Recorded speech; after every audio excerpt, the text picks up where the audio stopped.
ফিরিস্তারা লেখে কি লেখো ওই নেককার আর বদকারের লিস্টি করবা লাগছে। হ্যাঁ তাহলে দেখো তো এই লিস্টের ভিতরে নেককারদের খাতার ভিতরে মালিক ইবনে দিনার আছে নাকি? ফিরিস্তারা পাতা পাতা উল্টায় কয় নাই। মালিক ইবনে দিনার তো অজ্ঞান হয়ে পড়ে গেছে। হায় হায়, জমিনের নেককারের খাতায় আমার নাম নাই।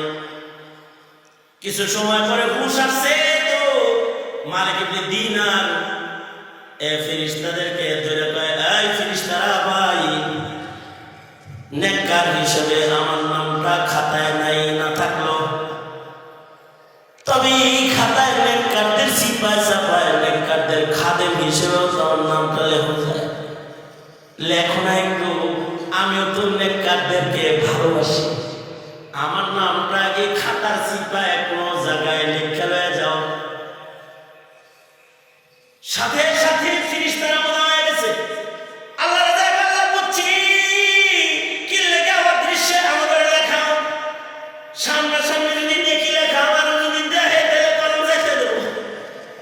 আর কইবা লিখিস না গুণা নাকি লেখলে কইবা এত কম লেখলি গা, এর লেগে তো আমাদের অদৃশ্যে চালাও। মালিকে তো আমাকে দৈরা গেছিলাম না, চলে আসছি। মালিক ইবনে দিনার যখন দেখছে যে ফেরেশতারা উধাও হয়ে গেছে, মালিক ইবনে দিনার কান্না শুরু করেছে, হায় রে জান্নাতি বান্দার দপ্তরে বুঝি আমার লাভ নাই রে। কাঁদতে কাঁদতে মসজিদে চলে গেছে, সালাতুত তাওবা পড়েছে। 2 দিন 3 দিন খাবার দাবার বন্ধ হয়ে গেছে, খানা পিনা বন্ধ। মালিক ইবনে দিনার কাঁদে আর কাঁদে, খাওয়া দাওয়া নাই, শুধু কান্না। আল্লাহ, নেককারের খাতায় আমার নাম নাই। কাঁদতে কাঁদতে মালিক ইবনে দিনার ক্লান্ত পরিশ্রান্ত এক সময় ঘুমিয়ে পড়েছে। ঘুমিয়ে পড়ে স্বপ্নে দেখে যে ফেরেশতাগুলোর সাথে দেখা হয়েছে, ওরা ঘুমে আবার আইছে।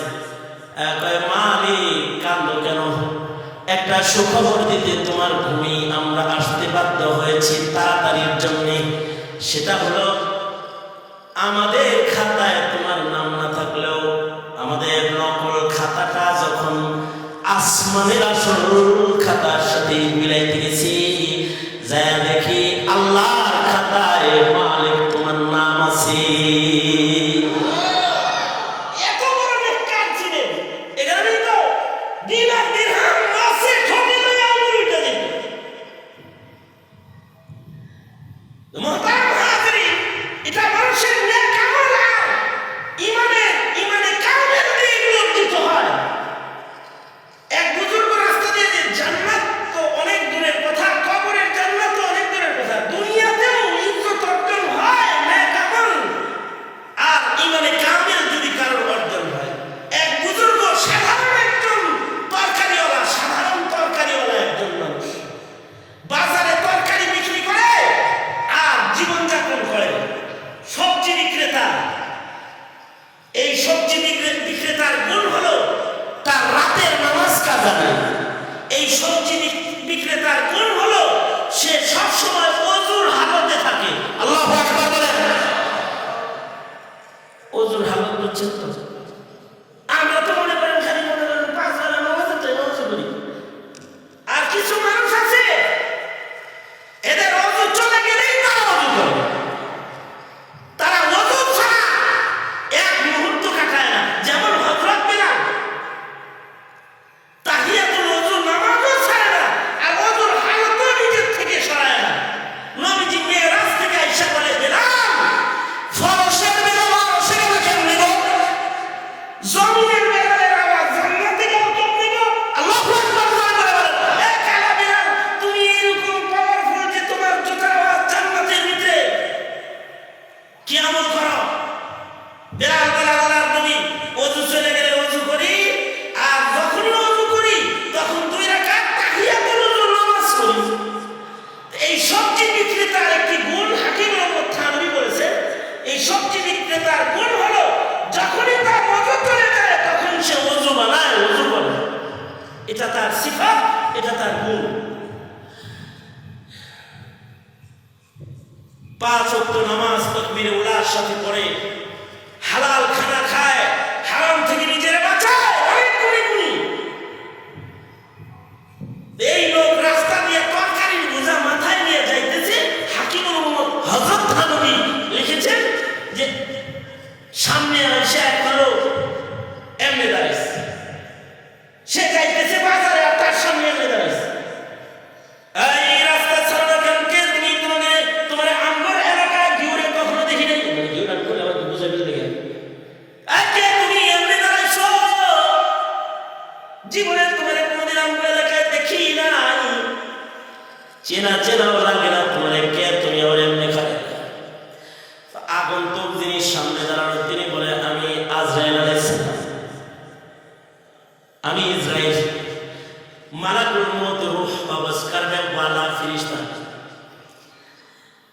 এ কথা বলতে আমরা হইলে তো ডরায় যেতাম যে মারা করবো তাইছে। এখন যদি আপনারা আমার কেউ কয় আমি মারা করবো, কে হাসবেন?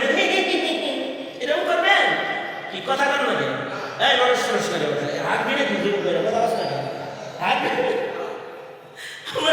তোমাদের যদি কয় আমি মারা করবো এসেছি, তুমি আমি তো জায়গায় শেষ। কিন্তু এই লোকের যখন বলেছে আমি মারা করবো এসেছি, আমি ইসরায়েল আজারাইল সালামাইছি, এই কথা যখন বলছে, বলার সাথে সাথে এই লোকটা হাসে দিয়ে কয় ও আজারাইল ভাই, কবে থেকে অপেক্ষা করতেছি, আপনি কবে আসবেন? আজারাইল ভাই, যখন তখন আপনি আসতে পারেন, এর লেগে সবসময় আমি ওযু করে থাকি। আজকেও আমি ওযুর হালতে আছি। বুঝছি আজরাইল ভাই আপনি বুঝি আমার নিতে আসছেন।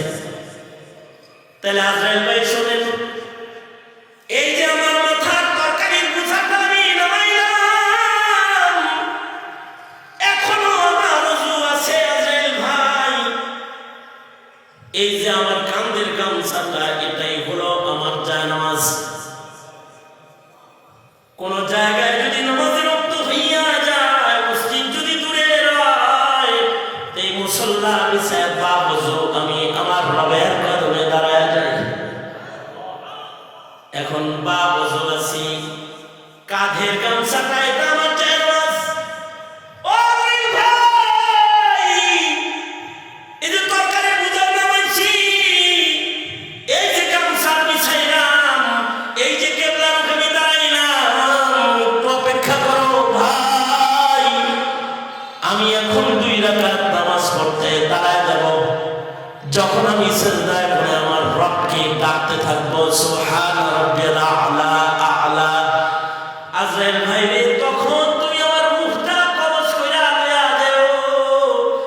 সারা জিন্দেগি পর নামাজ পড়েছি আর দোয়া করেছি, সিজদার হালাতে যেন আমার মরণ হয়। আজরাইল ভাই, সিজদার হালাতে আমার মুখটা তুমি কবজ করে নিয়ে যাও। হাসি মুখে কথাটা বইলা গামছাটা যখন বিছাইবার লাগছে, আজরাইল কয় আসমানে তোমার কথা বারবার আলোচনা হয় বিদায় তোমারে দেখতাইছিলাম। আজকে রূহ কবজ করতে আসি নাই, তোমার নেক আমল আর তোমার ঈমানের কারণে তুমি আসমানে বড় প্রশংসিত। আজকের মুলাকাত রূহ কবজের মুলাকাত নয়, আজকের মুলাকাত